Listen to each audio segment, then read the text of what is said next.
Okay, Izzy Illustrations. Who we got today in the building? Wagwan with boy down North Seattle. It's your boy Osagie. We checking in with my boy Izzy. How you feeling? I'm good, bro. I'm good, man. So let's get right to it. Yes, sir. You say your rap name Osagie, right? Osagie. Yes, Okay. sir. Osagie is actually my middle name, given at birth. Shout out to all my Nigerians. I got it from my pops. I'm actually a junior, so I got my dad's name. Okay. Osagie, and I chose it as my artist name because it's crazy. Because as a kid, I didn't like my name. As I got older, I started to embrace it more. Started to learn more about it.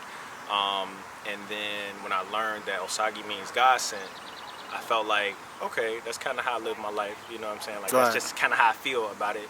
Okay. So yeah, that's where Osagie came from. God sent, for sure. When and where were you born? I was born Chicago, Illinois, 1996. Okay. Big Scorpio, big Scorpio vibes back in October 96. Okay. Were you always interested in music? I've always been interested in creative work, like creative stuff, music. I actually used to dance as a kid. Okay. So that was like my first intro into it. Okay. What type of dancing? Like I guess what you call like hip hop dancing. Okay, for sure. Hip hop dancing. Then I also used to do like the little slow dance shit. I used to be the nigga in the parties with the, you know what I'm saying, with my shirt up, hitting the little belly rolls and shit. I used to do that. But that was like a long time ago. That was back when I was in like maybe like 5th, 6th grade, maybe even younger, bro. I ain't even gonna lie. Like 4th, 5th, 6th grade type shit. Okay. I didn't start like making music until my 8th grade year. I was going into high school when I started making music. And I did that, my fault, I'm trying to remember how I go. So 8th grade going into freshman year, I had cousins that was into music, older cousins that was into music. They was recording themselves, making music and all of that. And I'm like, damn, that shit dope. I want to hear myself on the track. You know what I'm saying? And honestly, that's how it started. I just started doing it like that, and it was fun. So I kept doing it. So I've been doing this shit since I was like 13. Okay, for sure. That's what's up, bro. You also model, right? 100%. Okay, how did you get into that? Similar, like I've always just been into creative stuff, right? So going back into modeling, actually, I was in like 7th grade when I decided I wanted to model. So you was modeling before you were making music? I wasn't, yes, Okay. yes and no. Like, I was interested in modeling before making music. Okay. But I didn't actually start modeling until, honestly, like high school. I did a couple fashion shows in high school, and then after high school was when I started doing like more shows, more photo shoots and shit like that. But I got into modeling because I remember in 7th grade I had a substitute teacher. Her name was Miss Arnold, and she had came to school with like a sales paper, a Kohl's ad, and her grandson was in it, and she was happy as hell. Like, I'm like, damn, I want to do some shit like that. Have my grandma happy and shit. That was inspiration, though. Absolutely, you know?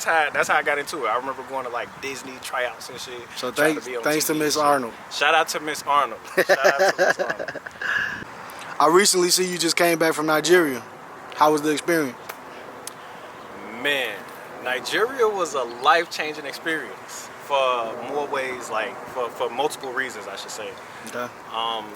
The first thing is because going to Nigeria for the first time. That was my first time ever going to Nigeria in my whole life. And with me being half Nigerian, it just meant a lot to me because it's like growing up here in America, Chicago, I didn't really have a lot of the, I guess I wasn't around a lot of the Nigerian culture. Okay. Because I was, I guess, Americanized most of my life.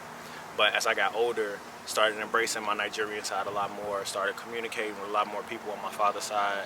I'm like, fuck it, let's do it. So I went to Nigeria back in March. First time. I actually went for a burial. Okay. I went for a burial. My grandmother's older sister had passed away. Okay, sorry to hear that, man. Sorry to hear that. Man, I mean, yeah, you know, she was 105 though. So it was like a long, nice life. It was it was one of them celebratory type of, you know what I'm saying, burials. It wasn't like a sad one. So yeah, my cousin in Belgium, shout out King Kev. He hit me up, told me we finna slide out there. He was the reason why I ended up going. And bro,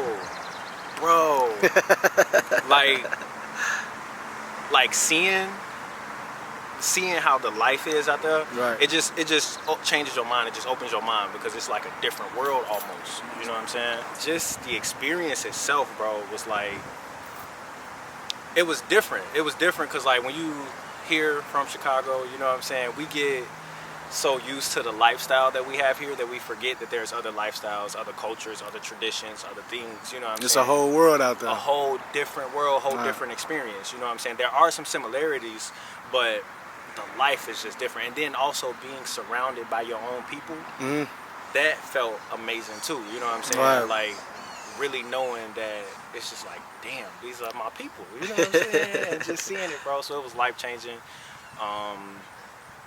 Not only did I go and like see it and experience it and have fun and all that good shit, you know, shout out to all of that. I also caught malaria too, bro. I had caught malaria Really? from a fucking mosquito out there, bro. Damn, so how was that? So That shit sound a little scary, man. it is, but it's not. Like Okay. it is because we don't have that shit here, so like we not used to that shit. We don't know what the fuck is going on. Right. Yeah. But out there is like very common. So I didn't realize I had like got sick or caught it until I came back. Okay. So I was out there for like 20 days. I came here. I came back home. I got home on like a Tuesday. I didn't get sick until like that Saturday. And it felt like just a regular cold type shit. Like I had a headache. You know how you be hot as fuck or cold as fuck. Like, you know what I'm saying? It was just like one of them. So I'm like, I'm going to sleep it off, whatever. Then the next day, I didn't sleep it off. So the experience with that, I'll say it took about 3 months for me to actually experience it, get through it, recover. Oh, wow. Actually, I'm still recovering from that shit. Like physically, mentally, emotionally, financially, all of that shit. 3 months, bro. 3 whole months, bro. I was in the hospital for like 2 weeks. Oh, man. I had to do like dialysis and shit. My kidneys had failed. Like, bro, my kidneys failed, liver failed, and I think that's it. But Wow. those two alone, like, it took some time for me. And then they didn't even have the medicine here in America, bro. Well, they probably had it in America, but they didn't have it at the hospital I was at. So you had to, So I had to to go wait. get it. I had to wait for them to like have it sent and all of that shit. Like it was an experience. But I guess that's just a part of the Nigerian experience. Bro. Right. Like I said, it's common over there, so that's like me just getting the full experience. I feel that. I feel that. But yeah. On the flip side, you also just went to Belgium, right? Yes sir. Yes sir. Yes sir. I went to Belgium back in October 22. We in 23. Yeah, October 22. I had went out there to go meet my cousin, King Kev. I had linked up with him on IG. That's how I've been meeting like a lot of my cousins on my dad's side. Okay. Social media and all of that, because we didn't like, you know, nobody was like really connecting us and all of that. So once we got older and knew who was who, at least by parents and stuff like that, we was able to like connect and link or whatever. So I flew out there to Belgium. And even similar to Nigeria, and Belgium is a different place, bro. Like everywhere you go, you realize like, yeah, there's some similarities, but everywhere is different. It's a Right. different world, different culture, different language and shit. You know what I'm saying? So Did you do any networking? 100%, 100%. King Kev, he's a musician himself too. Okay. So he makes music. You know what I'm saying? He's out there in the scene doing his thing. And we met a lot of different people, you know what I'm saying, from like producers to like party promoters and shit like that. So yeah. Okay. Who inspired you to rap, or who do you pick from your style of music? Inspired me to rap, I would say my older cousins. They were Okay. the first ones. That wasn't the first, like, it wasn't the first type of sounds that I was hearing, because obviously, you know, there was like popular music and all of that. But in terms of like inspiring me to start doing it was my older cousins. They Okay. would always be making music, writing and rapping and shit like that, and I thought it was cool. So they inspired me to do it. But as far as like the inspiration that I gather while I'm making my music and all of that, honestly, bro, like my life inspires me. Okay.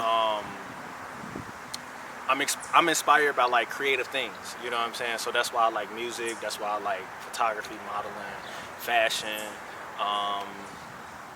Also musically, I guess I can get more into like the musical inspirations. I like creative shit, so going back to the creativity, we got, you know, Busta Rhymes. I aspire to be like as creative as Busta was, Missy, you know what I'm saying? They was doing all the like the dope ass shit.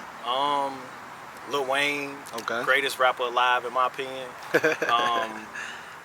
Yeah, so those are just some of the people that inspired me. Okay.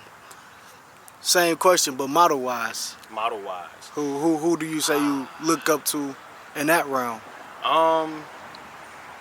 Model wise, I would definitely say Tyson Beckford. Okay. He was like one of the, I guess, first black males to really, you know what I'm saying, like push the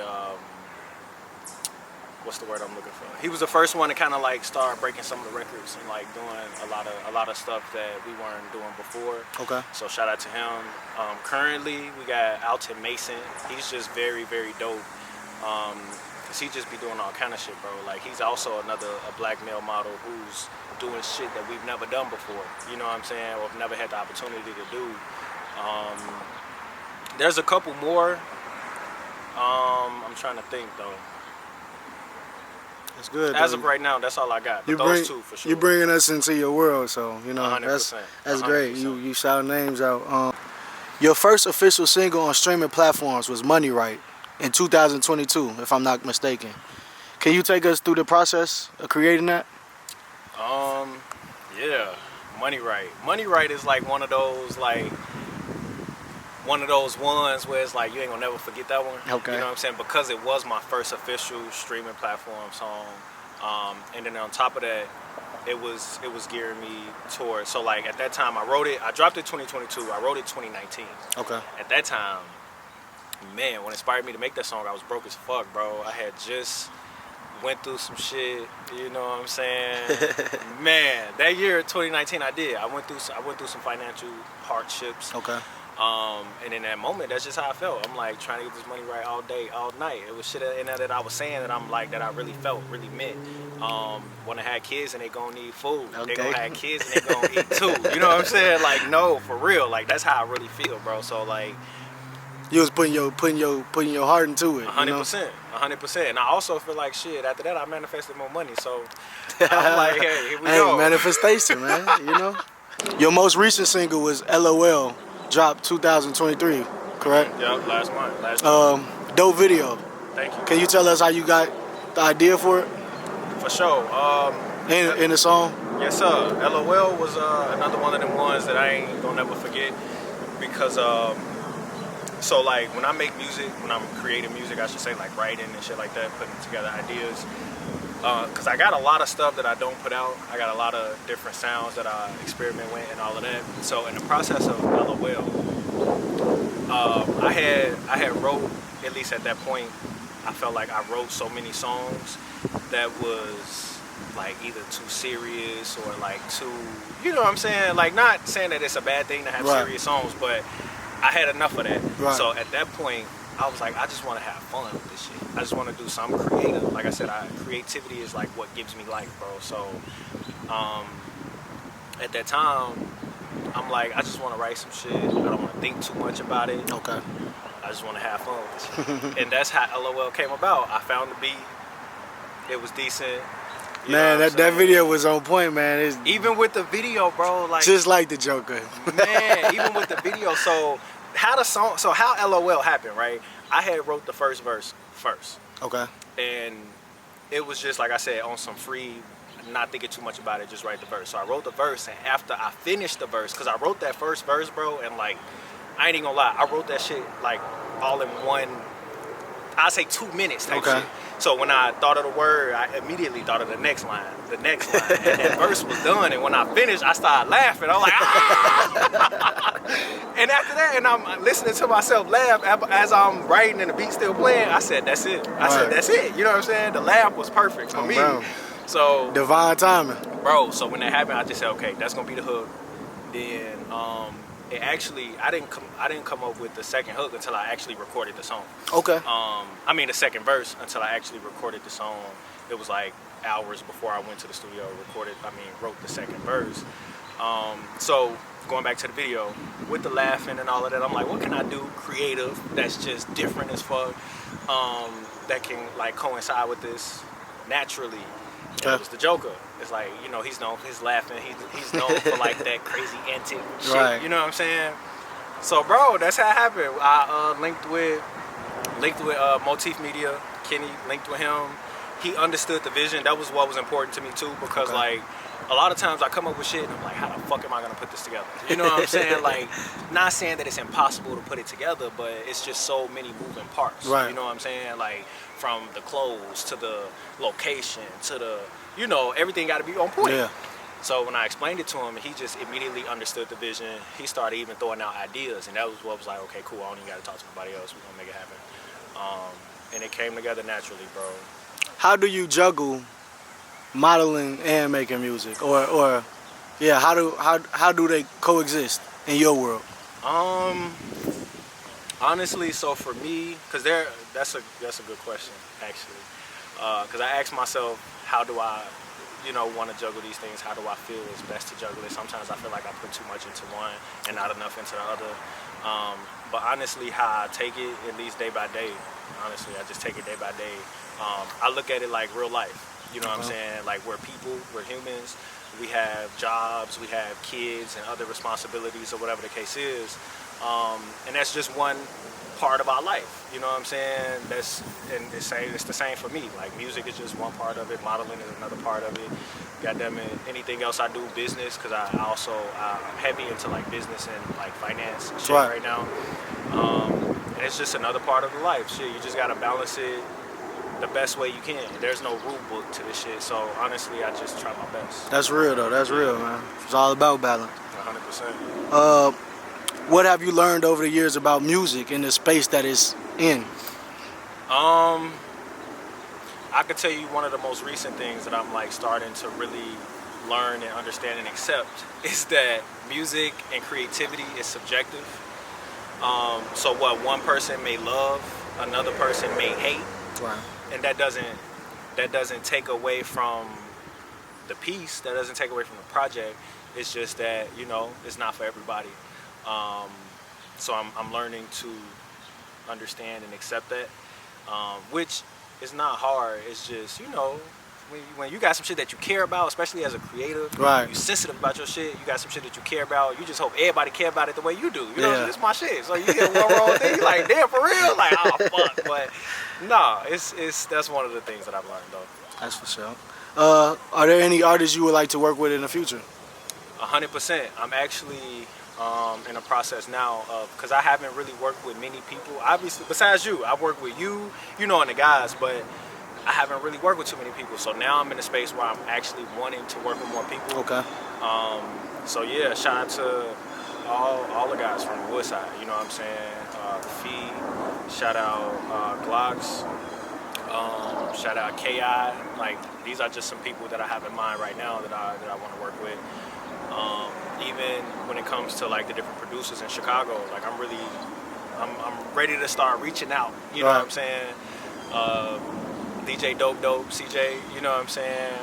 Special, very special ed. Those are just some of the people that I see myself with. Teamwork made the dream work, man. 100%.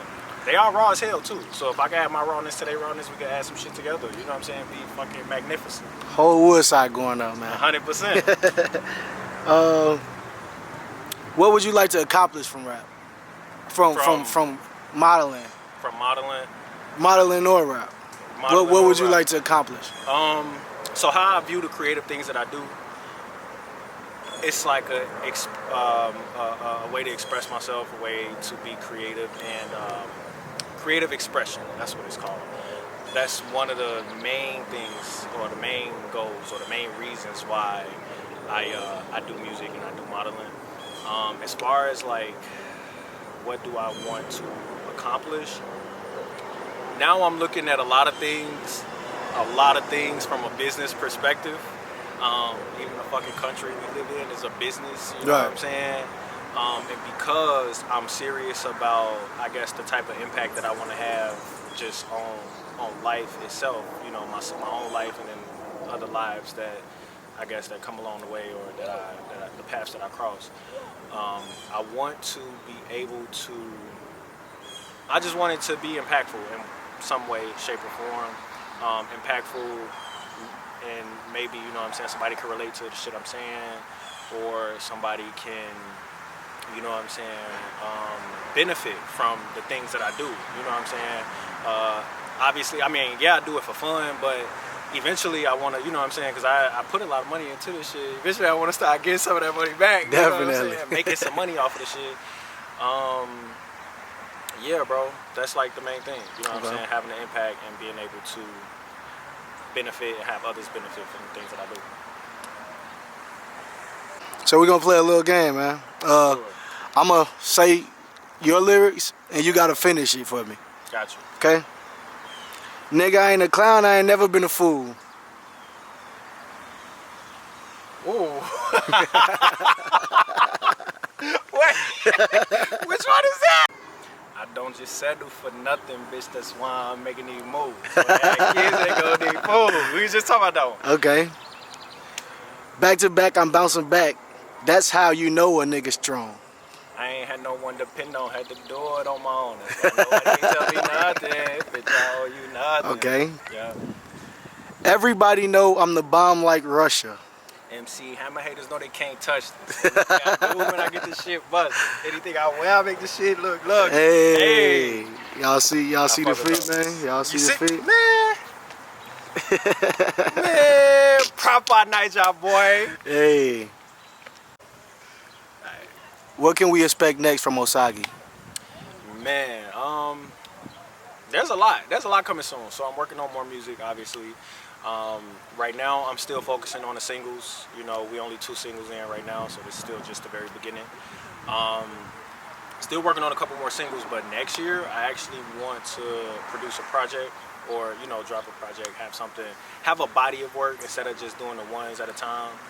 I feel like that's something that I'm hoping to accomplish next year. And then aside from music, bro,